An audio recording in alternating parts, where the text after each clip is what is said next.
Hey. Welcome back to another edition of the Sit Down at Uptown. The Sit Down at Uptown, your host, Angelo, owner of Uptown Comedy Corner. And tonight, man, we got a beast on the mic, man. This guy, tell you something, man, he just ripped the stage here at Uptown Comedy Corner. I mean, flatten this thing, man. Man, Darren Brand.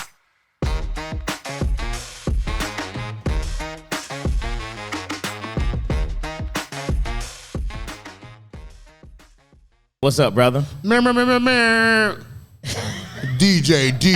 big baby. Yeah. Nigga got his old drops, baby. Fuck with me. I know that's right. Yeah. Big baby. So, Darren, man, I always like to go back, man. You know, we start these interviews off, man. I like to get to know you a little bit better, man. Right. Where it really started from, man. Tell me about where you're originally from and your childhood. I'm from Southern Pines. Small town outside of Fayetteville. Most people know Fayetteville because of J. Cole, so even smaller town than that. Grew up in a country town, man, where if you don't leave at 18 and go to college, or you're kind of gonna be fucked up. You ain't gonna get a chance to see the world. Everybody had little problems growing up in that time. You know, alcoholism in the family, drugs in the family, whatever. But made it out. Got accepted to A&T, Carolina, UNC Charlotte, and I went to A&T, which is the largest HBCU in the U.S., and that's where I really started to grow and, started to become proud as a black man, being at an HBCU. And A&T really saved my life. At A&T, I met so many other black people, so many people with families and, fathers and legacy and, learning shit about that. Like, damn, you want to go to school too? Because where I come from, nobody talking about college for real at that time. Wow. So, yeah, man, I was a fool in college. I was a fool in high school. I was class clown in middle school. Okay. So, I just want to say it's crazy I get paid to show my ass, and I got my ass beat my whole life for showing my ass. Now I'm getting paid. So eat that, Mom. Yeah, man, that's where it started. And then, I graduated from college, started working at Walgreens, had a full job. But then my brother B-Dot, we started a group called Freestyle Funny Comedy Show. Right. And that's where it started, 2008. Me, B-Dot, my boy comedian Burpee, Chico Bean, Osama Been Drinking, and each one of us are dogs respectfully on stage. Respectfully dogs. But we was in Greensboro, we wasn't in the city in Atlanta. So we had to put our own money up. We did our own show once a month, every third Sunday. And real talk, my nigga, wasn't nobody coming to see us. We couldn't give away tickets, my nigga. I'm talking about a venue that holds 250, 15 people in the crowd. But we performing the best we can, you know what I'm saying? Right. We had stand-up improv, and it made us stronger. Shouts out Chuck, he's a founder as well.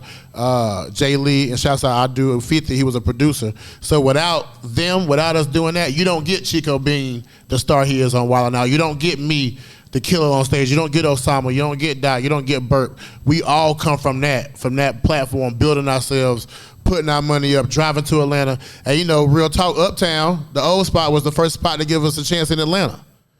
When it was on Ronnie Jordan night, and I was like, shit, man, we got to go on Ronnie night, but y'all gave us a chance. And I don't know if y'all know this, but Uptown really helped solidify my confidence on stage as a true comedian. Because at that show, Duval was there, Carlos was there, Clayton English was there, Tyler was there, LeVar Walker was there, K-Dub was there.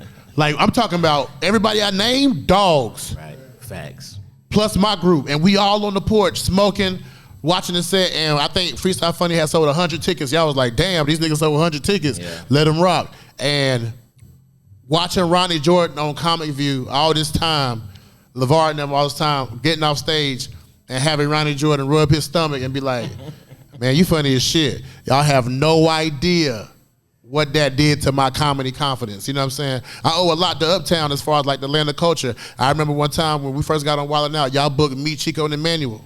That's right. And that show was crazy. You know what I'm saying? So it was a big AF tour.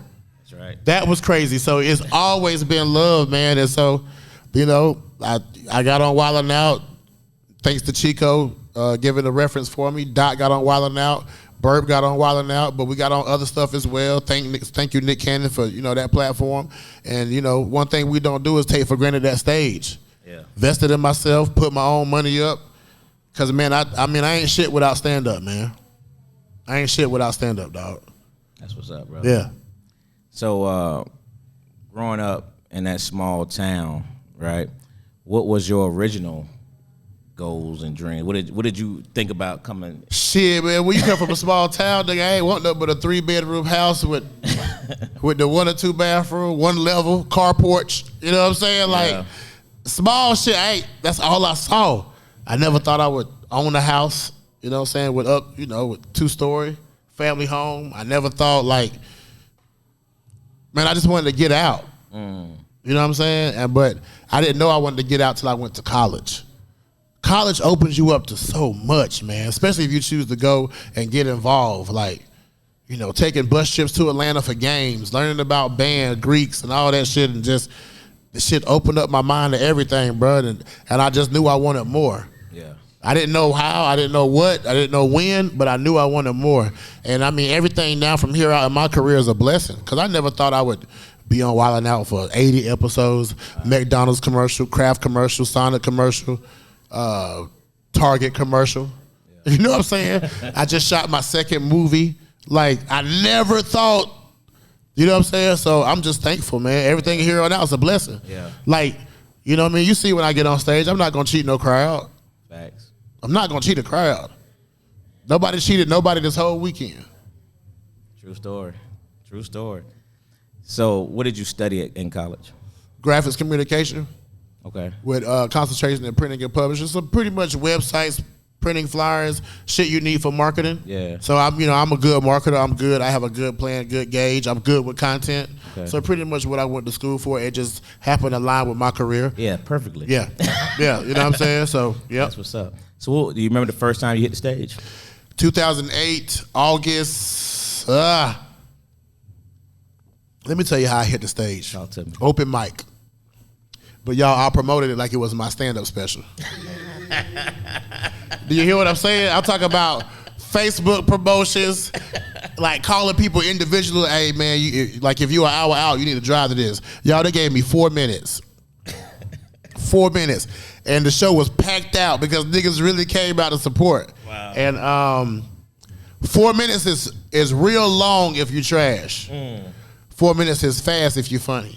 And so I got on stage. I remember my first joke. I came out to the song at the time was "Rolling Like a Big Shot," fresh paint job. So inside, you know what I'm saying. So the crowd was on my side. And dog, I performed. I remember my first joke. I was like, "Is anybody else addicted to Facebook? Like, you ever meant to type in Wells Fargo and you type in Facebook and now you're down the rabbit hole and you ain't check your account in 2 hours? Like, I just remember, like, you know." You ever had your lady catch you on Facebook with printed material of your DMs that she done screenshot? Like, I just remember those jokes, man, and it was so raw. And I got my first laugh, and that's when the drug hit. That's when it hit. Like, man, you know, making people laugh. Oh, shit. You laughing at me? Oh, I need this. Yeah. I need it. It was 4 minutes. And that 4 minutes just changed everything in my mind. Like, I was like, I gotta be a comedian. Wow. I have to be a comedian. So what led you to that open mic, though? Was it something you had planned? B-Dot, man. He did it first. Okay. And I saw him post this clip on YouTube. And I was like, damn, this nigga did stand-up. Because at the time, you know, I was a fan of Comic View, Martin Lawrence, First Amendment, Bad Boys of Comedy. So I knew all the comedians, you know what I'm saying? But I thought you had to be on TV. Nobody teach you how to start in this shit. Right. You know what I'm saying? And so when Dot did it, I was like, shit, I'm going to try that shit because he did that shit. Like, he killed that shit. I was like, man, I could do that shit. And we talked about it. We made a commitment, and we did that shit. Yeah. That's what's up. So you hit that stage that first time, and the bug hit you. The bug hit me, bro. Like crack cocaine. Yeah. Dog food, heroin. Yeah. It hit me, bro. Like, because, like, them laughs, bro. Like, I don't care if you get a viral video. I don't care if you land a TV role, movie role, bro. Nothing compares to live stand-up laugh. Because think about it, bro. Like, these people left their house, right? Got dressed, drove through traffic, fought through parking, whether you got a comp ticket or you bought a ticket, stood in line, came in, ordered food, and trusted me to make you forget how fucked up the world is for an hour and some change. Wow. That's deep. That's deep. That's good stuff. That's crazy. Yeah. Because I don't leave my house for nobody. You know what I'm saying? Like, nigga, I be in the house. You know what I'm saying? It takes a lot for me to leave. But for y'all to come out here and fuck with me the way they fuck with me this weekend, man, come on, man. I can't cheat the people. Yeah. I can't. I gotta give it to them every fucking time. That's what's up. That's what's up. So you came in at a stage where it was the mixture of guys doing the road trips, grinding, to the world of social media. You came in. I came right in the heat of it. Right in the heat of it. Yeah. So you got a mixture. Yeah. Of both. How did the adjustment? It works on both ways because my social media fans is cool, but Wildin' Out platform is so big that some people don't even realize I do stand up. A lot of people have no idea that some of us do stand up. They just know us from the show. Yeah. So when they come to a show, they're shocked. Like, oh shit, I didn't know what it was gonna be. I didn't know if it was gonna rap battle. You know what I'm saying? Like, nah, dog. Like, my career started stand up. Like, this how this started. So I recognize social media. I adapted. You know what I'm saying? I didn't want to adapt because it's a lot of work, but I adapted because I knew what it took and I know what it takes. But still to this day, man, like, I don't care what show it is, you put me on it. I'm a dog. I'm a dog. We gonna get that work. So I don't mind where you know me from. You just know when you see me on the stage, that's my bread and butter. That's what I do. Right. So when you got that first Wild Out opportunity, I mean, when you hit that stage, man, what did that feel like for Darren? I mean, the first time. Man, it was emotional as fuck because one, when I got selected, I had to pay for my own travel. Because they was over the budget. So I crashed in Beat Out room and Chico room. No room. And they told me if I make it past rehearsals, I get a chance. So I make it past rehearsals. So they tell me the first day, like, they send you the email, what episode you on. They were like, if you don't get on the episode, be cool. Don't get your feelings hurt. We got a lot. So they tell me I'm not on it. Then they call and tell me I'm on it. Then they tell me I'm not on it. So I'm like, man, what the fuck is going on? So my emotion is like, damn, this is my first chance on TV. Drake, if you're reading this, It's Too Late album came out. First track, Legend. That comes on. So I'm in the bathroom. I'm emotional as fuck. I'm like, man, what the fuck, man? I just want a chance. I get an email like 6 in the morning, Darren, you up. I get the set. I get my shirt. And this first time shooting TV, bruh, wilding out. Like, think about that shit, bro. Like, this is fucking crazy. Like, I'm in the tunnel and shit, right? Go out there. My first joke is I run, slide on the floor, and look at the Wildin' Out girl and say, I just slid in your DMs. That's my first joke ever on TV. The crowd erupts. Right. I saw that. The crowd erupts. And it was like, I'm here. Right. And then from then on, man, it was a lot of ups and downs of politics, but dog, to get on that show as a walk-on, like a football player, and to end up with 8 seasons, over 80 episodes, I got a scholarship. That's huge. And I got a chance at the pros. That's huge. You know what I'm saying? So, man, I'm forever grateful because that shit changed my life, bro. Yeah. Like, and not only did I get on there, I got on there and made a name for myself. You know what I'm saying? I wasn't just a nigga in the background. Like, people know me from, hey, man, you big, you big, ah, you know what I'm saying? Yeah. And now hey, I'm forever proud. But like, even from that, bro, even when I got let go from the show, that ain't stopped me. Blessings just kept coming. I got Basically the Bougie, bro. That's the #1 YouTube show on MTV. We just got 7 seasons. Wow. You know what I'm saying? When COVID hit, they were sending equipment and people to my house to set up to shoot shows. Wow. My podcast, I get paid to shoot my podcast. Yeah. My podcast started from a phone on a candle. Remember IGTV? That's how we did our podcast. Now, we got to set up a studio, and they pay me to shoot it. Like, that's crazy, bro. So, man, I'm just glad to be working, man. I'm glad God keep me covered. You know what I mean? I just love making people laugh. That's what's up, bro. That's what's up. That's a heck of a journey, man. Mm-hmm. And you still swarming in it. That's beautiful. I'm in it. Yeah, yeah. So how do you feel about these, I mentioned the internet thing. How do you feel about the comedians that are working strictly via the internet when they try to get on stage and then? I have no problem with them transitioning. All I ask is, if you come from social media, do not disrespect the stage. That's all I ask. Go get your money, fill it up. But if you're gonna make people pay $40 a ticket, find a babysitter, drive out on a weeknight, come to your show, packed out, and you're not going to perform, don't play with it. You call yourself a comedian, that's cool, but if you're going to put stand-up in your bio, pay your dues. That's all I'm saying. Because the stage will humble you. Yeah. You know what I'm saying? Yeah. A lot of these folks probably lost a lot of fans at a live show. And there's nothing wrong with humbling yourself. We all have to go through it. I don't give a fuck how great you are as a comedian. You're gonna have to go through it. If you want to be great, you're gonna have to go through it. There's gonna be some dog fights, and there's gonna be some losses. But them losses and them dog fights is what make you better. Yeah. Don't get on there and get scared and quit. If you really want to do it, do it. That's all I ask. So you spoke on a lot of your current accomplishments. So when you sit back and enjoy, because you should really enjoy what you've done thus far. Right. But what is it that Darren says? All right, I did this, check. I did this, check. What's next on the list? What's next? Next for me, man, is shooting my own project independently. More films, man. I've been getting mad auditions out the blue lately. I took my podcast to Jamaica. We shot live. Wow. 80 people, so that was dope. That's real. Tapping into that. Man, shit, I'm good, man. Long as I'm a new daddy. My son 8 months. Shouts out DJ. So that's the focus now. That's where the energy at now. So I work and I just want to make sure I give this guy the world. That's what's up. Yeah, that's a beautiful thing.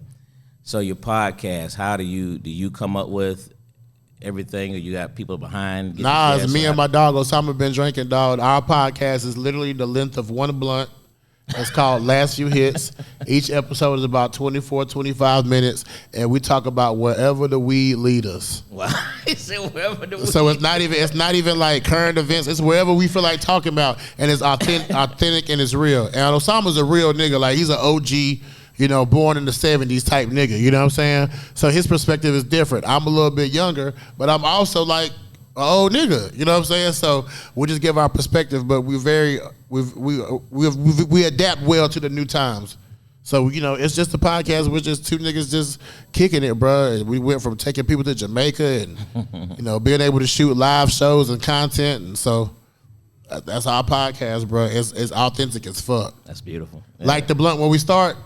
When that blunt get low, last few hits, done. And the fans be mad. They be like, can y'all make it longer? We're like, no. You either go ride or you ain't. It's the length of a blunt. We sticking to it. Everybody do these 2-hour podcasts. No. Ain't nothing wrong with a 24-minute, 25 of just laughter and like, okay, yeah, I fuck with it. Oh, this nigga Darren Drake crazy. You know what I'm saying? Oh, man. That's what's up, brother. So, Darren, we do, I do a podcast on Tuesday called Classic Conversations, right? Right. And we do talk about the current events, things going on. But at the end of every show, we do a top 5. Top 5, let's get it. Yeah. So I'm going to hit you with a top 5 a little different. Give me your top 5 rappers of all time. My personal top 5, not the political Biggie, Tupac, Jay-Z. Your top 5. First, Lil Wayne.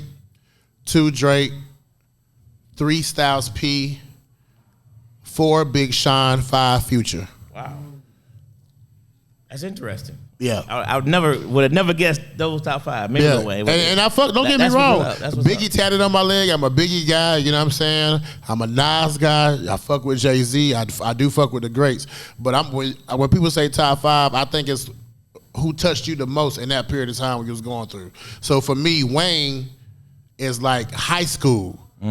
Ma, can I get some Reeboks, 2 for $89? Can I get the white t-shirt? Can I get a bandana? Till now. That's crazy. That is. Literally the mixtape king. You know what I'm saying? Like, Drake, you cannot deny Drake. You can't. And every time I film the season of Wildin' Out, it seems like he dropped the album. That's about right, ain't it? Every time. So it's like this nigga is my friend. Like, what the fuck? And his music be like Drake raps about being a millionaire, and I'm nowhere near that. But like, I feel like I'm a millionaire when I listen to Drake. Like, you know what I'm saying? Like, I don't know what the fuck he be rapping about, those restaurants, but one day, you know what I'm saying? And then Styles P, he's my favorite member of the Locks. So if I have to pick anybody in that era, you know what I'm saying? And Styles P can be interchanged for DMX. And then Big Sean, when I started my comedy career, that's when he dropped Detroit, and he mentioned Greensboro, which is where we started. He mentioned like driving on the road, investing in yourself. When he realized he ain't made shit, and it just touched me. And I've grown with Big Sean together in the journey. And then Future, I mean, my God, it's Future, bro. Like Future. He's been part of our life. Like, you know what I'm saying? Like, give him his credit. He's literally gonna be one of the greatest artists of our life. He's a fucking superstar, bro. Like, that's my dog. That's what's up. Yeah. That's what's up. Well, Darren Brand, man, again, like I started the show, I'm just say, bro, you're a phenomenal talent. Appreciate it, dog. You know, man, you're a phenomenal talent, man. You slayed every audience all weekend long. Appreciate y'all coming down and bringing this show to Uptown Comedy Corner. How you like the new Uptown, by the way? I love it, dog. I love it, man. Anytime, bro. I don't give a fuck where y'all go. Stay here. It don't matter, bro. Uptown is family, dog. Like, I just want y'all to understand how important y'all have been to my comedy career, bro. Like, it's been a dream, bro. Like, I feel like I was probably 2 shows away from getting the picture up at the old Uptown, bro. For real, dog. I was like 2 shows away from getting my picture. And y'all know as a comedian, your picture on the wall, bro, it. You know what I'm saying? I feel like I was 2 shows away, bro. So, you know, I'm going to earn it. I'm gonna earn it, and when I get up there, man, I'm gonna need that from y'all. I'm gonna need that. Let me tell you something, man. You knocking down walls real fast. Hey, man, hey, come on now. Had that bitch roaring, my nigga. That shit was shaking tonight. I was just goddamn mink, mink, mink. I ain't go crazy. Hey, it was shaking for real. Ain't Yeah, no question. yeah. Hey, man, I appreciate you again, You man. know it. To sit down at Uptown, man. You know it. Man, Darren Brand, man. We out. Hey, dog. Appreciate it, bro. You know it, man. I'm always around with you.